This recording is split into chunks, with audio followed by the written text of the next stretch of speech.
dia, meus amados irmãos, que a graça e a paz que vem da parte do nosso Deus, da parte do nosso Senhor e Salvador Jesus Cristo, esteja em cada um de nós, nos fazendo crescer e prosperar no conhecimento, na graça do nosso Deus maravilhoso. Amados, chegamos hoje à sexta-feira, as nossas duas últimas perguntas desta lição bíblica desta semana, né? Esta semana nós estudamos sobre o testemunho. Paulo faz uma síntese do testemunho da igreja para com o mundo. Nós estamos vendo aqui uma série de conselhos espirituais que Paulo está dando para que o homem se relacione com a igreja, os irmãos na sua comunidade, e se relacione também com o mundo, se relacione com as autoridades, se relacione com todas as pessoas, observando, cuidado sempre para que o nome de Cristo, a obra santa de Deus, não seja vista como algo que não seja luz, verdade, liberdade, salvação, que não possa ser atrelado através do nosso mau testemunho, algo que ligue ao mal, à mentira, ao engano, à morte, etc. Né? Essa é a preocupação de Paulo, esse é o objetivo de estar ensinando essas maravilhas. Ontem, na quinta-feira, nós vimos as perguntas 9 e 10, quando Paulo, usando aqui Romanos 13, versículo 12, ele disse que, falando assim numa linguagem poética, ele disse que a noite está quase acabando, ou seja, essa vida de luta aqui nesta terra, esse planeta em trevas do pecado aqui, né? Trevas, uma tipologia do pecado, né? Trevas, a falta de conhecimento, a falta de liberdade, a falta de salvação, né? Então, estava o dia, né? O dia da libertação, o dia D, a volta de Cristo em glória estava quase chegando, né? Por isso que Paulo disse assim, olha, agora é a hora, nós temos que abandonar as obras das trevas. Se alguém tiver ligado ainda com este mundo, tem que abandonar essas obras das trevas e se vestir da armadura da luz, né? Porque vestir-se da armadura é uma linguagem que é hora de fazer guerra. É hora de sair das trevas e começar a guerrear contra ela. É guerra. Não é esse negócio de amizade, de estar querendo, eu sair das trevas, vou para a luz, de vez em quando eu visito as trevas. Não. Guerra, vira inimigo, não pode estar junto, não. Luz e trevas são inimigas. Quando se encontram, uma mata a outra, né? Então, guerra é a linguagem que ele usa aqui, de forma bem contundente, para que o crente não viva hoje como muitos vivem, né? Um pé no mundo, o outro na fé. Não existe isso. E na pergunta 10, no versículo 13, Paulo diz bem assim, olha, a gente precisa se comportar com decência. Assim são os que moram, que vivem na luz do dia, os que agem na luz, sem coisa escondida, sem coisa oculta, sem esses crentes que ficam falando de mistério, né? Só fala em mistério, ó. Deus não é Deus de oculto, não. Todo o caráter bíblico é revelacional, é a luz do dia, as claras, transparente. Essa turma que gosta de usar a palavra mistério para fazer coisa errada, escondida, não agradam a Deus, pelo contrário. Aí Paulo diz bem claro, as obras das trevas, ele faz uma relação aqui apontando 6 questões, né? Orgias, bebedeira, imoralidade sexual, depravação, confusões, conflito, desavença, né? Inveja, ele é o que ele aponta aí, né? E hoje, na primeira pergunta de hoje, a 11ª pergunta, ele nos traz aqui o seguinte questionamento: o que fazer para vencer as obras das trevas, que são as obras da carne? O que fazer para vencer? No versículo 14, Romanos 13, versículo 14, diz assim, como ele disse no verso anterior, né? Tem que se comportar com decência como quem age na luz do dia, né? Evitando, fugindo, abandonando a orgia, a bebedeira, a imoralidade, a desavença, a inveja. Ele continua. Pelo contrário, ou seja, ao invés de fazer essas obras da carne, a inveja, a imoralidade sexual, a desavença, né? As prostituições, o que é que ele diz? Pelo contrário, né? Nós devemos revistam-se do Senhor Jesus. No verso posterior, no verso anterior, ele está dizendo que a gente deve vestir-se o que nós lemos lá no versículo 12, né? Precisamos vestir da armadura da luz. Aqui ele está dizendo, vestir da armadura da luz e revestir do Senhor Jesus. Veja que por baixo, a primeira roupa é vestir-se da armadura da luz, ao conhecimento da palavra de Deus, né? Lâmpada para os meus pés é a tua palavra, luz para os meus caminhos. Então, quando ele manda se vestir, vestir é a primeira roupa, aquela que toca na pele. Vestir da luz. Primeira coisa que vem na vida do homem é o conhecimento da palavra. Aqui ele está dizendo aqui na continuidade, depois que o sujeito tomou o conhecimento que não pode se prostituir, fazer coisa errada, ele se vestiu da verdade, a verdade libertou ele, né? Indicou onde é que estava a mentira e tal, e ele fugiu dela. Aí ele diz agora, pelo contrário, revistam-se. Revestir quer dizer vestir por cima. Então, aqueles que foram vestidos da luz agora têm que se revestir do Senhor Jesus. Quando ele diz se revestir do Senhor Jesus aqui, no versículo 14, o que ele está me dizendo com isso? Eu já tomei conhecimento da palavra, agora eu vou viver como Jesus viveu, eu vou viver como ele, eu vou agir como ele agia, eu vou testemunhar como Jesus testemunhava. As pessoas têm que olhar para a gente e ver em nós como se Jesus estivesse vivendo em nós, agindo por nós. Isso é revestir-se do Senhor Jesus, que é o segundo momento. O primeiro é vestir-se da armadura da luz, né? Aí ele diz assim no restante do verso: e não fiquem premeditando como satisfazer os desejos da carne. Premeditando aqui, a gente pode substituir aqui, vamos criar aqui alguns sinônimos, né, para compreensão melhor desta frase. Premeditar quer dizer planejar. Quer dizer você sentado no sofá, sabendo que é errado cobiçar a mulher do próximo, aí viu a mulher do próximo passando na rua, com as vestes sensuais, indecentes ou coisa do tipo, aí você, lá no seu sofá, sozinho, fechou os olhos e começou a fantasiar. Pecado, adultério, coisa mais, com aquela mulher. Isso é premeditar. Por isso que Cristo falou assim, se você desejar a mulher do próximo, você já está cometendo adultério. Porque o pecado inicia-se no desejo do coração. Tudo começa lá. A concretização de um pecado fisicamente, ele só acontece porque lá no espírito, lá na mente, lá no fundo do coração, o sujeito nunca limpou o coração, ele ficou alimentando as fantasias. É por isso que nenhum crente pode estar julgando outra pessoa pela aparência. Só quem pode julgar é Deus, porque ele sonda, esquadrinha.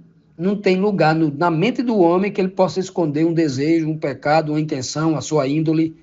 Deus sabe de tudo.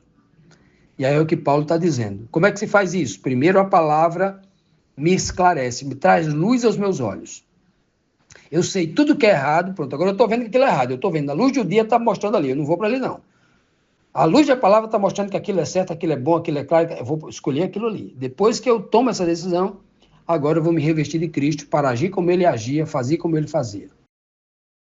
E vamos então, meus amados, agora para a última pergunta, a 12ª pergunta da nossa lição semanal, que nos traz aqui o seguinte questionamento: com que sabedoria deve agir o fiel em relação aos novos na fé? Como é que nós devemos agir com os novos na fé? Ou, Paulo vai citar o termo aqui, fraco na fé. Aquele que está fraco ainda é aquele que é novinho, precisa crescer, tomar muito leite, né? Se fortalecer. Que esse é o contexto aqui do qual Paulo vem tratando desde o final do capítulo 2 e capítulo 13, né? Falando nesse sentido aí. Aí ele diz no verso 1 aqui, 14:1, ele diz assim: aceitem o que é fraco na fé, sem discutir assuntos controversos ou assuntos controvertidos. Assuntos polêmicos que aquele que é fraco na fé precisa estudar ainda fundamentações doutrinárias para que aos poucos, ao fortalecer os fundamentos e os princípios da fé, da palavra, eles tenham estrutura para aguentar o peso dos assuntos polêmicos e controversos. Isso é tão sério que é a palavra da sabedoria falando aqui, ó. Paulo, quando está dizendo assim, aceitem, é como se ele dissesse, tenham cuidado, os novos na fé. vocês não discutam assuntos polêmicos. Você vê que alguém tem dificuldade de entender, né? Eu tenho certeza que em toda igreja tem muitas pessoas que têm dificuldade de entender o básico. Tem dificuldade de entender uma resposta clara. Mesmo estando olhando para o versículo, tem dificuldade de entender. Então, essas pessoas têm que ser humildes para entender as suas deficiências, obviamente, né? Para entender que não é o tempo. E o homem que tem experiência, que está há 50 anos numa igreja, que está há 40 anos liderando pessoas, cuidando de pessoas sofridas, que já passou por 200 polêmicas, que viu o resultado que a polêmica causa, as controvérsias, né? na igreja, né? A quantidade de pessoas que já abandonaram a fé por causa das controvérsias, né? Das discussões, das contendas, dos debates fúteis, inúteis. Né? Quantas pessoas já abandonaram a fé por causa disso? Então, o homem experiente, que é o que Paulo está falando aqui agora, por isso que ele começa lá, né, lá no capítulo 13, né, no capítulo 12, ele começa apelando o homem espiritual racional, chamando o homem à razão, ou seja, antes de agir, pensem, analise com o coração, se coloque no lugar do outro. Você está acabando de chegar na igreja, conhece muito pouco da Bíblia. Agora vamos falar de um assunto teologicamente profundo, para aquela pessoa não vai entender, não vai aceitar, né? Porque tem dificuldades, né? Então, o fraco na fé é aquele que vem de uma doutrina completamente em desarmonia com a palavra, mas aprendeu aquilo como se fosse a verdade absoluta. Como é que ele vai abandonar aquilo? Então, ele aceitar aqui, não está dizendo assim, aceite a pregação, aceite que é novo na fé, comece a falar besteira na igreja, pregar bobagem. Não é esse tipo de aceitação que ele está falando aqui, não. Ele está dizendo, tenha paciência com o fraco na fé, chame ele reservado, oriente. E você, líder, não seja o vetor, não seja o promotor, não seja o causador da polêmica. Eu vou lá para a igreja, vamos falar agora lá na igreja sobre a doutrina, vamos falar aqui uma doutrina polêmica, né? Vamos falar de uma doutrina bem polêmica aí, que só tem um verso na Bíblia falando dela. Aí vamos criar um estudo bíblico de um verso bíblico, só o que tem hoje a gente especulando na internet, né? O que tem de doutor na internet, de pastor, de rabino, né, na internet, criando doutrina de um verso só, que não existe isso, né? E então, nesse momento aqui, é muito importante que o homem experiente tenha esse discernimento espiritual para não trazer esse tipo de embaraço, esse tipo de dificuldade, esse tipo de obstáculo, porque isso aqui é um obstáculo. Você não entender a fraqueza de alguém que está começando a caminhar a jornada, como uma criança, como o Paulo vai dizer, né? Uma criança que bebe leite. Como é que a gente pode pegar uma criança que bebe leite e dar para ela uma comida sólida? Imagina dar a uma criança uma feijoada. Você mata a criança. Ela não está pronta para receber aquilo, né? Então, da mesma forma, é a forma como a gente tem que tratar os novos na fé. Com paciência, com tolerância.